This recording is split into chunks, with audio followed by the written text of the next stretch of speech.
Today, on this bright morning of June 17th, 2025, we find ourselves in the heart of Burkina Faso's South Center region, a place vibrant with life and possibility.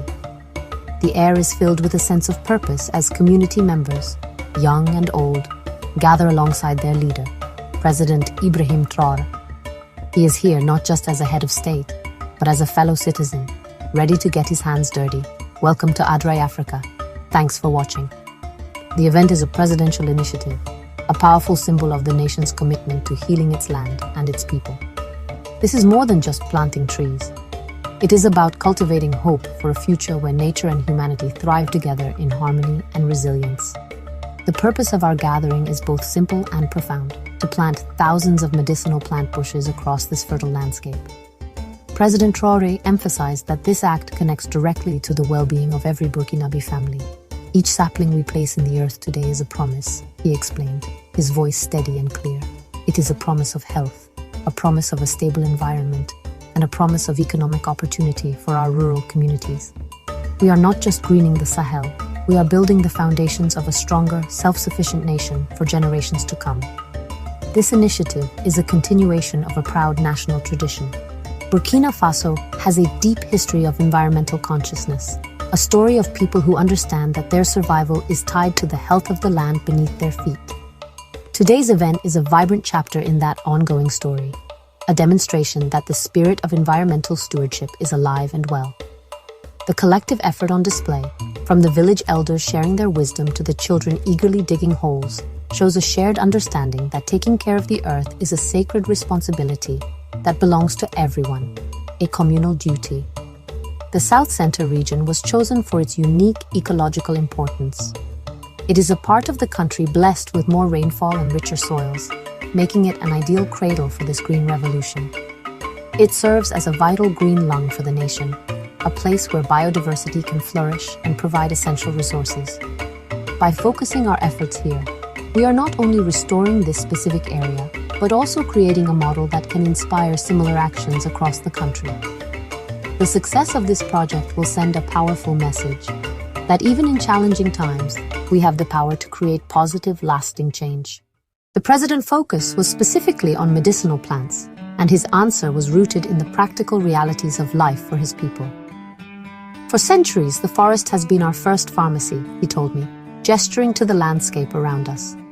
These plants are not just vegetation, they are sources of traditional remedies that have healed our ancestors and continue to heal us today. In many rural areas, access to modern clinics can be difficult, but nature's remedies are always within reach. By planting these bushes, we are ensuring that this vital, affordable healthcare resource is available for everyone, strengthening the health of our entire nation. The environmental benefits are just as significant. These medicinal bushes do more than just provide remedies. They are warriors in the fight against desertification and climate change. Their roots hold the soil together, preventing erosion from wind and rain, which is a constant threat in our region. They improve water retention in the ground, helping to recharge the water table and make our land more resilient to drought. Each plant creates a small microclimate, offering shade that cools the earth and allows other crops to grow better.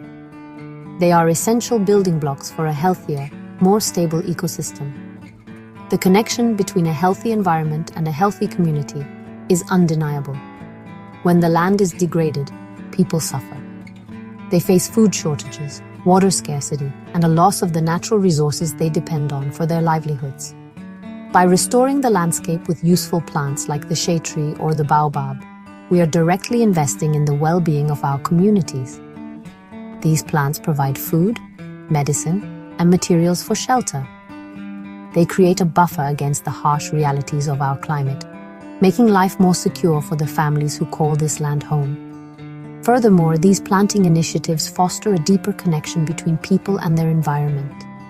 When individuals participate in restoring the land, they develop a sense of ownership and responsibility for its continued health. It empowers them to become active stewards of their natural heritage. The president stressed this point, saying, "We are not just giving people plants, we are giving them the tools and the knowledge to manage their own resources." This creates a cycle of positive change, where healthy ecosystems support prosperous communities, and those communities, in turn, protect and nurture their ecosystems for the future. Burkina Faso's dedication to tree planting has a powerful historical precedent. The name Thomas Sankara, a look of deep respect crossed the president's face.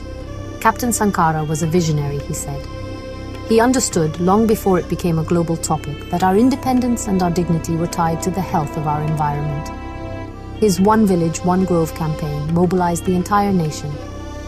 He taught us that fighting desertification was a revolutionary act. We are the inheritors of that legacy, and it is our duty to carry that torch forward with the same passion and determination. However, we are not just repeating the past, we are building upon it with new knowledge and improved techniques. About innovative methods like farmer-managed natural regeneration, or FMNR. Yes, this is crucial, he responded enthusiastically. We have learned that working with nature is often more effective than working against it. FMNR is a brilliant approach because it uses what is already there, the living root systems of trees that were cut down. By nurturing these existing stumps, we can regrow forests faster, cheaper, and with much higher survival rates than planting new saplings alone. This shift in strategy empowers local farmers in a profound way. FMNR puts them in control. They are the experts on their own land, and this method allows them to select which trees to regenerate based on their family's needs, some for firewood, some for animal fodder, some for medicine, and some to improve the soil for their crops. It transforms them from simple laborers into active managers of their own landscape. The president noted, "This is not a top-down project. It is a grassroots movement, driven by the wisdom and hard work of our farmers. They are the true heroes of this green revolution." Combining traditional planting with modern methods like FMNR and the pitting system creates a powerful synergy. We can plant new species where needed while also regenerating the native forests that are perfectly adapted to our climate. This integrated approach leads to more diverse and resilient landscapes. It improves crop yields, replenishes groundwater, and provides a sustainable source of income for rural families. It is a holistic solution that addresses environmental, social, and economic challenges all at once, proving that ecological restoration is the most effective path to sustainable development. The challenges facing Burkina Faso are immense, particularly the dual threats of climate change and ongoing conflict, which have displaced so many and made life incredibly difficult. The president addressed this with solemn gravity. "Our people have suffered greatly," he said. "In these times of hardship, the land becomes more important than ever. These medicinal plants and regenerated trees provide a lifeline. They offer food and medicine when other systems fail. They provide firewood for cooking and materials to build shelter. For a family that has lost everything, a thriving tree can be a powerful symbol of stability and a source of survival." These greening projects do more than just provide material benefits. They also rebuild social cohesion and give communities a shared sense of purpose. When people come together to plant trees or manage a local forest, they are working towards a common goal. It strengthens bonds between neighbors and fosters a spirit of cooperation that is essential for overcoming adversity. In areas affected by conflict, these shared projects can be a small but significant step towards healing and reconciliation, reminding everyone of the future they can build together. It is an investment in peace as much as it is an investment in the environment. Looking towards the future, the president shared a message of unwavering hope. "My vision is for a Burkina Faso that is green, prosperous, and at peace," he declared. "I see a nation where every community is food secure, where every child has access to natural remedies, and where our environment is healthy enough to support us for centuries to come. This is not a distant dream. It is a future we are actively building today, one tree at a time. Every citizen has a role to play. I call on everyone to join this effort. Plant a tree, protect a forest, teach your children the value of nature. This is Adare Africa." Thanks for watching. The power to realize this vision lies in the hands of the Burkinabe people. The government can lead and support, but lasting change must grow from the ground up. The local communities I saw today are the true agents of this transformation. Their resilience, their deep-rooted knowledge, and their commitment to one another are the country's greatest assets. As the sun set over the South Center region, casting a golden glow on the newly planted saplings, It was clear that this was not just the end of an event. It was the beginning of a new season of growth and hope for the land of